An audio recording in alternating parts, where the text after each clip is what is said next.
So I can't hide it. There's no point of me hiding it. I'm super pissed off. Airbnb, booking.com, I am super pissed off. You're not going to watch this video, so you don't know or you don't care if I'm super pissed off. If I didn't need you, I would, well, there's not much I can do, to be completely open and honest. So I laugh and I smile about it, but yeah, it's troubling times. In fact, let me be fair, service accommodation just in general is in trouble. Now again, you've got to remember with service accommodation, essentially the smart operators know that all we do is we emulate hotels. No one, apart from the conspiracy theorists, no one could have predicted what was going to happen with regard to the coronavirus outbreak. No one could have predicted that there was going to be a lockdown and no one could do business and people couldn't travel and this was going to get absolutely crazy. So again, don't beat yourself up because no one can actually see the future. But hey, I'm pissed off at booking.com. I'm pissed off at Airbnb. I think they've done us absolutely dirty and I think you should be embarrassed. Sounded like I was going to cry there. I think what they've done is terribly unfair. I hope this video gets through to them somehow. And again, I was planning to buy shares in Airbnb. I've been telling every single person about when they IPO later in the summer that I was going to plug a ton of money into it because I'm such a big fan of Brian Chesky and the team and Airbnb and what they've been able to achieve. But hey, do you know what? Not going to happen. Again, do you know what? I don't know. Well, I doubt they are going to IPO this side of the year. I doubt they are going to IPO in the next year, even by 2022. I think this has had a global impact on businesses across the spectrum, but more importantly, across the hospitality industry. So when I say that I'm not happy with them at all, in fact, when I say I'm super pissed off with them, it's because I think what they fail to realize, and this is the thing that pees me off the most regarding businesses like this, is they prioritize the customers. Now, again, let's break down the model. Of course, Airbnb make their money from the guest. They make their money from the guest paying. So I get that. So I understand it. If the guest is paying you, then of course that's where your focus and your attention is. But you fail to realize that the guests that pay need somewhere to stay. Hey, Airbnb, booking.com. Hey, your model is really simple in case you forgot. You don't own anything. You utilize people like us and you utilize us with the debt, with the liability, and you put your customers into our properties. Yes, of course, we have a choice to place our properties with you, but that's your business model. So you've got to start remembering that there are two people in this puzzle, and you've got to take care of both sides. So Airbnb, and I'm going to go at Airbnb the most because I did not expect that from them. Hey, booking.com, maybe. Expedia, maybe. Booking.com, absolutely not. I thought you were for the people. You'll soon realize why I'm peed off and why I decided to make this video, because Airbnb have decided that they are going to enforce cancellations. Now understand what that means. It meant prior to them enforcing cancellations, we had the choice. I had to make a moral or an ethical decision to refund my customer. So what I started doing earlier in the coronavirus outbreak was I was refunding a number of people that said, hey, look, I'm not sure I can travel. I'm not comfortable or confident traveling during this situation. And we made a decision as a team to allow a handful of people to cancel because it felt only right, because we didn't know the level in which this situation was going to grow into.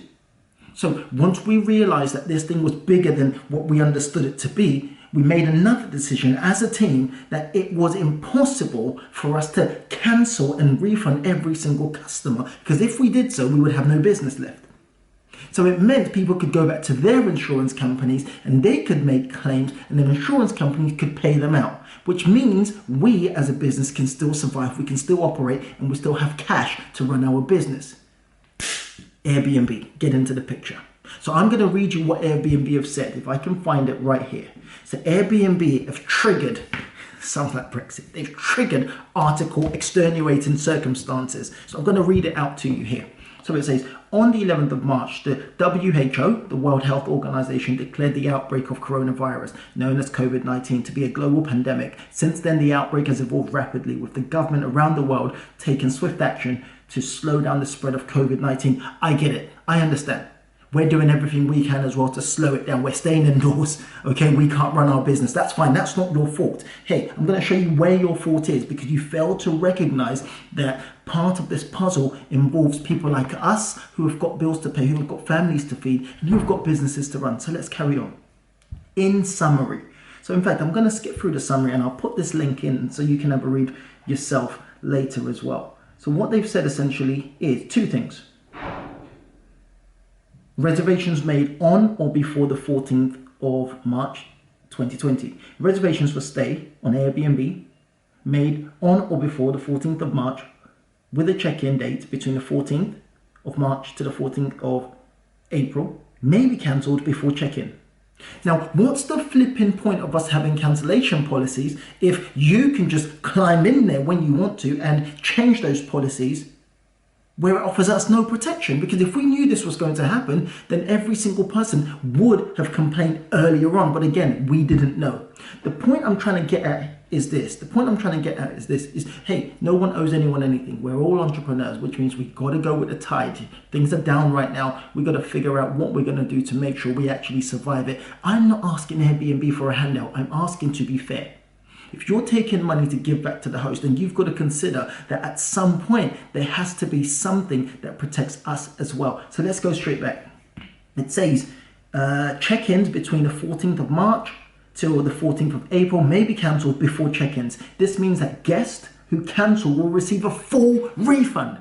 It means they will receive a full refund, not a part refund. Not a partial refund. They will get all of their money back. So my question is, how do you expect me to pay my rent? How do you expect me to pay my bills? Because hey, my calendar's been blocked off, especially in this quiet period where there is no business. What I'm trying to say here is you are forgetting that a lot of the people that have to offer refunds, by the end of this coronavirus or this lockdown, or by the time that we start to normalize and things get back to how it was before, most of these hosts will not be available to host on your platforms. Not because we're going to hate you, which is one reason, but more importantly, because they're not going to survive it. I'm saying what you should have done is offered something fair, which means people get a partial refund and we keep part of the money. Even if it's 10%, even if it's 20%, even if it's something that we can use to pay our bills. But what you've done here, in my opinion, is absolutely disgusting. So let's go on. This means that guests who cancel will receive 100% full refund. Hosts can cancel without charge or impacting their superhost status. What the flip are you talking about? Who cares about superhost status when you need funds to actually run the business? If I lose my superhost status, which I don't care about, if I lose my superhost status, I don't care. But if I can't pay my bills to be around and survive this, so I can enjoy the summer and enjoy the business that I've put time and effort and money into, then who cares about your superhost status? How does that make sense? Don't incentivize me by saying I get to keep my superhost status. Don't incentivize me by telling me that you're not going to charge me. You can't charge me. Then it goes on to say, reservations and stays and Airbnb experiences made on or before the 14th with a check-in after April 20th are not currently covered. So I get that. So what they're saying at the moment is between that period of April, they're not covered. I get that. I understand that. But you know what? Airbnb have been one person I'm taking a dig at. But it's the same thing with Booking.com. Booking.com are trying to enforce cancellations as well. Hey, guys, work with us. Let's find a solution. Or the solution is you don't offer a full refund. Because when someone booked it, there were certain policies that they had to adhere to. There were certain policies that they agreed to. Yes, I accept. No one knew this was going to happen. So it means it's all fair now. We've got to open the books and we've got to find a fair solution for every single person. Look, again, some of you will say I'm insensitive. You can tell me I'm insensitive all you want. I don't particularly give two rats biscuits. The fact is this, very simple. I'm considerate of people that can't travel. But I'm also saying entrepreneurs play a significant part in our society and we take a bunch of risk. And this is a risk that most people would not have taken if we knew Airbnb had the power or the willingness to pull money from our pockets. This is like going physically into your pocket and taking the money out and say, hey, do you know what? I'm not going to do anything about it. But you know what? I hope to see you in a few months. I hope this is a lesson for most people. And this is something I've been screaming about for the longest period. Hey, build your own relationships. Find your own customers. Nurture those relationships. Utilize the booking.coms, the Airbnbs, the TripAdvisors. Utilize them to gain the customers and then start marketing actively. Because think about this. This is the same thing with Facebook, same thing with Instagram, same thing with Airbnb, same thing with booking.com. You are using their platform. And I want you to see it just as that. You are utilizing their platform with the view of one day creating your own platform. And your own platform is your own website where you can market and you have your own policies. We've had a number of people that are booked on our website, that are booked signing our policies. Under no circumstances are these people going to get a refund without it being looked at on a case-by-case basis. Whereas you're technically a slave to Airbnb and booking.com because they can do whatever the heck they want to do. And I hope you've seen it now. So the point I'm trying to make is get active on your marketing. Look after your business. Treat it as if Airbnb disappeared today or tomorrow, you would still have a business.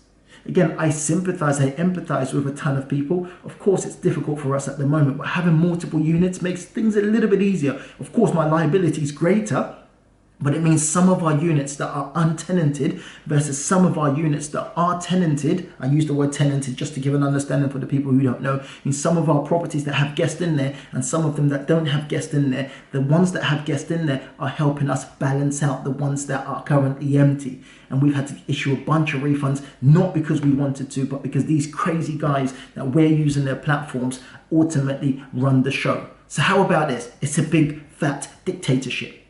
You decide whatever the heck you want to do when you want to do it. And that's exactly what we've seen here.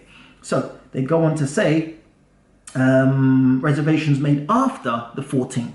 So reservations for stays on Airbnb made on the 14th of March will not be covered under our extenuating circumstances policy. Now that sounds like it's good news. Check it. It sounds like it's really, really good news.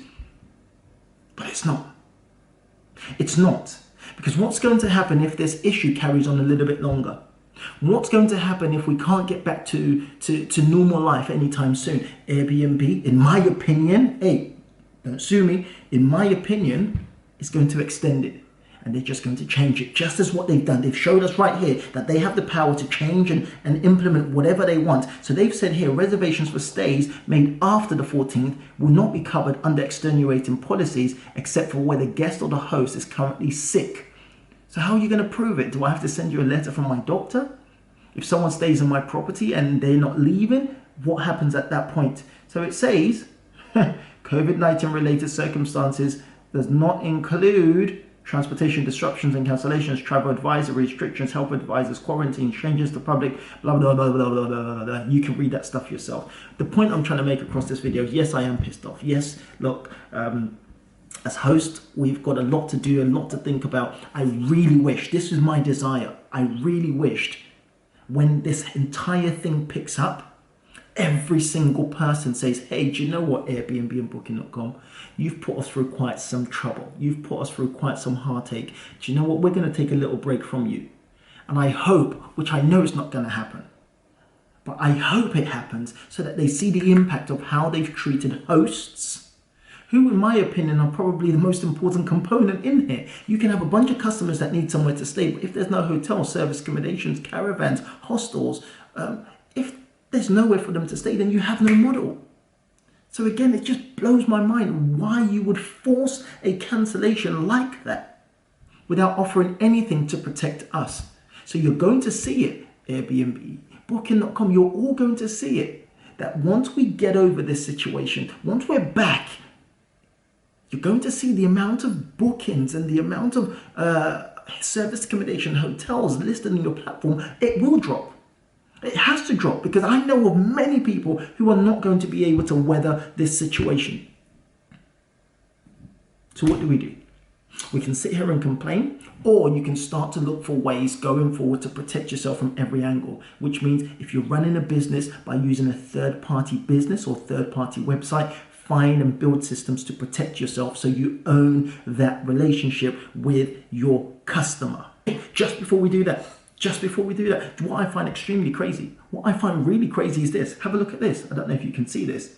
So this is a list of companies that are refunding or changing their policies to suit their guests, which I understand it, but I'm going to show you something which is really interesting, because people come at me and people say, oh my God, well, you're inconsiderate. Oh my God, you're not thinking about the society and the impact. Hey, I'm thinking about the impact, because if there are no entrepreneurs left to actually run businesses, then there's going to be a ton of people who are unemployed. My staff are going to go home. They're going to have to go and find a job. If there's no jobs in the market at the moment, what are they going to do? So of course, yes, I'm looking at it from a very, very selfish point of view, because I've got responsibilities. But hey, let's look at some of the people who are currently changing their policies. So, Disney Resorts. Disney has closed the doors to all their resorts until the end of the month. Guests can cancel and move their reservation free of charge. Disneyland Resorts.